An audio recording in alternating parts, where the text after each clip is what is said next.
Well, is the work doing the talking? A sneak peek at Anthony Davis in Laker gear, working out at the facility in El Segundo. Trying to dribbling. Yeah, well, hey, used to be a guard. Yeah, get in the post, AD. Go in there and let me show you a real mismatch. I understand you handle it right. Yeah, but look at that handle. Come on. No, I like to improve handle, guys, but at the end of the day, we know Anthony Davis is going to destroy his matchup in the post. Maybe he is the point guard for the Lakers. Oh, maybe that's the whole okay. thing. Right. Lakers in the midst of their worst stretch in franchise history, and it's not even close. Last year finishing 10th in the West, the best of this 6-year playoff drought. Let's dive into the wild, wild West as we welcome you back to our forecast show with all the different storylines. Smitty, let's start with you on the Lakers. And obviously we know regular season means nothing except for you've got to at least get to the playoffs and end the drought. But what's a fair expectation for the big picture on the Lakers this year?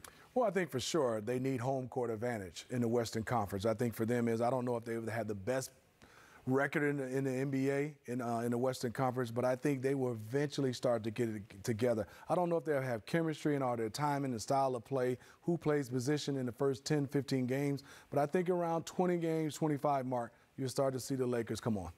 And guys, LeBron James in year 17, are you willing to give the ball up some? Are you willing to defer the AD some?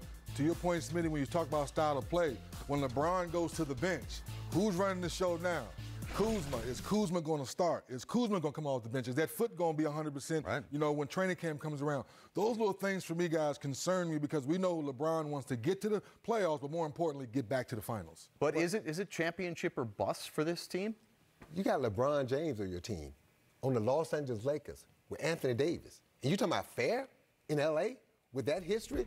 Of course it's championship or bust. You got LeBron James, you got the best player on the planet, and then you got the best player on the planet being questioned. He's being questioned, his defensive intensity on the other end. Right. He's being questioned, does he have enough left in the tank after 17 years to carry a team on the line? And then last but not least, you got two guys in the same building, Paul George and Kawhi Leonard, are coming for you. So to me, when you're the Lakers and you got LeBron James and Anthony Davis, it's got to be about winning a championship. And you look up there the last 6, 7 years, how bad they've been, not even the 500 records. Right. Their fans are starving for a championship, and they expect LeBron James and AD to deliver. Let's go to our next storyline here and go north up in California and talk about Golden State. They lose Kevin Durant. Klay Thompson is going to miss at least the first half of the season. Right.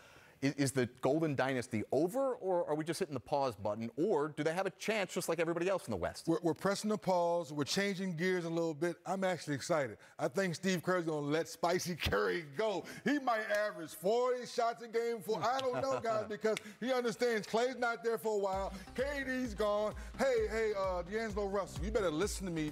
This is how we play. This is how I win championships. This is my team. So I look for Steph Curry to have a lot of fun. I look for Draymond to do what Draymond does. I don't think this team obviously going to be a top 4 team, but I think they'll still be competitive. I think they're going to be competitive. I think they're going to be fun to watch. But championship aspirations, look, without Klay Thompson, without Kevin Durant, it's just not going to happen. Yeah, they're going to be fun. They're going to be exciting. Steph Curry could lead the league in scoring, could be MVP because all the shots are going to be yes, baby, let him go.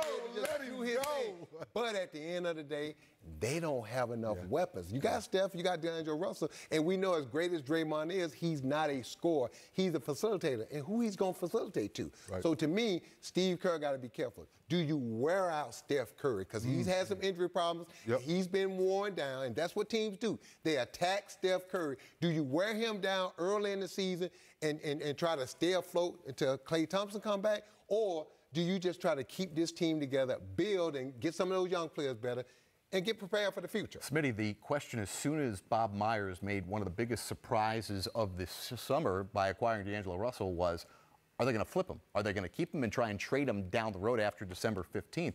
Do you think that's the Warriors' mindset, or can he take that even bigger leap going from not an all-star to an all-star to a guy who's playing a role on a playoff team? Well, I think for them they're excited to have a D'Angelo Russell, especially Klay Thompson's going to be out for a while. I'm with 3D. I'm with Sam. I'm excited to see the way they're playing. Will they have home court advantage? I don't think so. But I think if you're the Warriors, you're saying if I'm the 6th seed and we get the right matchup, we can win 2 rounds and get to that Western Conference Finals. And I think if they can do that, that's pretty much winning a championship. It's not gonna happen. I think they could, Sam. You look at the Western Conference. Who is going to be the right matchup? It's not going to be Denver's not going to be the right matchup. It's not going to be Houston going to be the right matchup. It's not going to be the Clippers going to be the right matchup. And it's not going to be the Lakers going to be the right matchup. That goes to top 4 teams right there. Amen, but I still got them. Definitely can. Way to preach, Sam. But I'm saying it's the right matchup. All right, Preacher Man, let's hit you up on something that I know you are going to the contrary of what most people are saying these days. Our next storyline is about the Houston Rockets. They ship out Chris Paul. They bring in Russell Westbrook, the two of them teaming back up from their glory days when they went to the finals with Oklahoma City. Will they be able to play nicely together in the sandbox? You think it's hot in Houston in the summertime? It's going to be hot this season. You're talking about James Harden and Westbrook. So everybody's talking about, well, how are they going to play together? You got two guys average 30. So you got 60 points. They say they don't pass, right? Both of them guys average 10 assists apiece, so that's 20 assists. And then they say, well, how are they going to play along with others? What others? P.J. Tucker, go stand in that corner. If I throw it to you, shoot a 3, or play D and rebound. That's how they're going to play. Mike D'Antoni is going to unleash those two guys.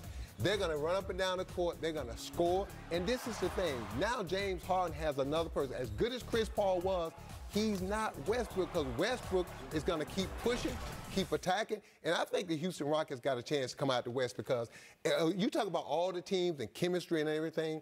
The Houston Rockets know who they are.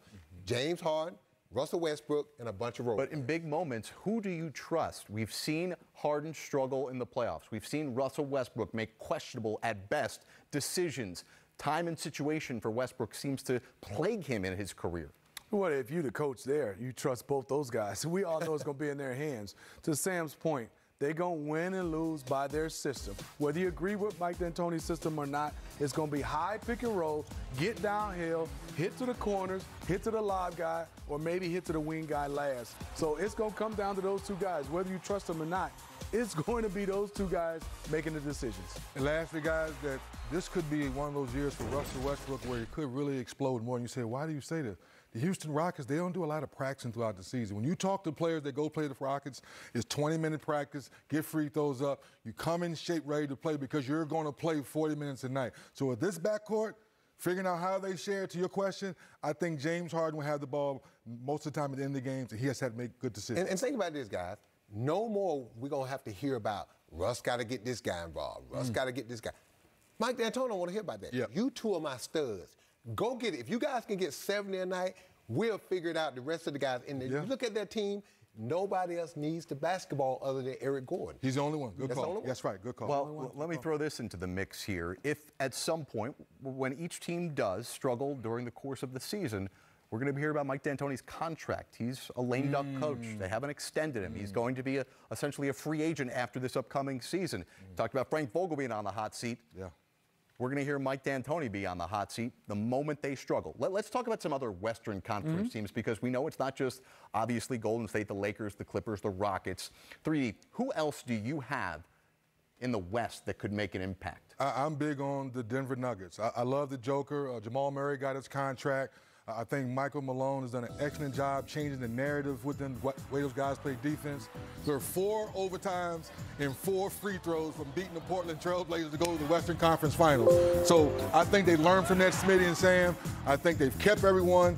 Now, they didn't have a lot of draft picks. They still have Michael Porter Jr., who still hasn't played yet. I will admit, I'm still a little concerned about his back. He hurt his knee in Summer League and didn't finish the Summer League. But the way he was trending, the way he was playing before he kind of re-aggravated things, I love the Denver Nuggets right now. What you got, Sam?